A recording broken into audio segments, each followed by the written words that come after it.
there. Subscribe to my channel and also press this bell icon. চলে এসেছি আমি চয়নিকা। আজকে আরও একটি নতুন রেসিপি নিয়ে আপনাদের সামনে। আজকে আমি ডিম দিয়ে একটি রেসিপি তৈরি করব। আমি এখানে শুধু ডিম নিয়েছি 3টি সিদ্ধ করে। এরপর আমি এখানে চিকেন নিয়েছি 2 পিস এবং কলিজা নিয়েছি 2 পিস এবং একটি আলু সিদ্ধ করে মাখিয়ে নিয়েছি শুকনো মরিচ এবং পেঁয়াজ দিয়ে, ভাজা পেঁয়াজ দিয়ে। আর চিকেনটা আমি হালকা মশলা দিয়ে রান্না করে নিয়েছি। আর এখানে পেঁয়াজ কুচি, কাঁচামরিচ কুচি, এখানে বেসন আছে 2 চা চামচ।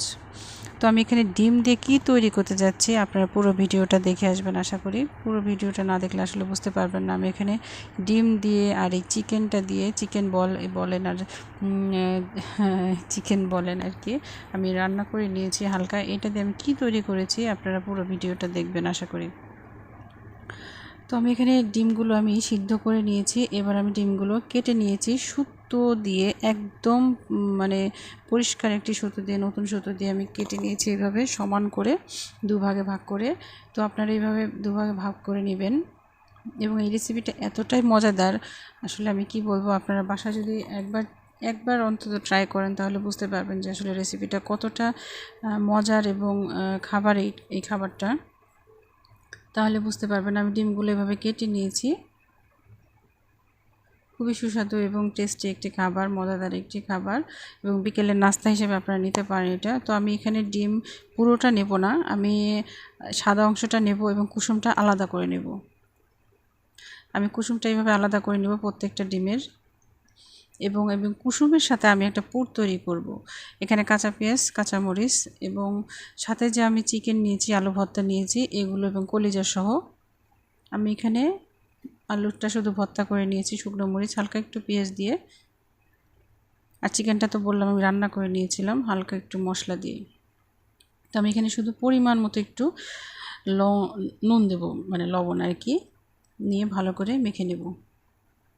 এবার আমি মেখে নেওয়ার পর এরপর আমি এখানে দেখতে পাচ্ছেন হলুদ, লবণ এবং একটা প্যাক তৈরি করব আর কি ডুবানোর জন্য। হলুদ, লবণ নিয়েছি এবং বেসন নিয়েছি 2 চা চামচ এবং কর্নফ্লাওয়ার আপনারা দিতে পারেন। আমি এখানে বেকিং পাউডার দিয়েছি 1 চা চামচ। তো এবার আমি এখানে পুরটা এখানে ভরে নেব, পুরোটাই একদম ভরে নেব। আর খেয়াল রাখবেন পুরটা দেওয়ার সময় যেন কখনো ফেটে না যায়, ডিমটাই যেন ফেটে না যায়। আমি এখানে কীভাবে ভরে নিয়েছি দেখেছেন আপনারা, একদম সুন্দর করে 4-5টা একদম ভরাট করে নিয়েছি।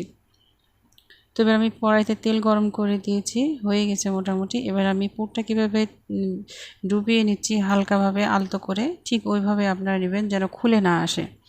খুবই সাবধানে এই কাজটা করতে হবে। যদি পারফেক্ট গোলাটা না হয় হালকা একটু পানি দিয়ে একটু গুলে নেবেন। তো আমি এইভাবে সবগুলো ভেজে নিয়েছি।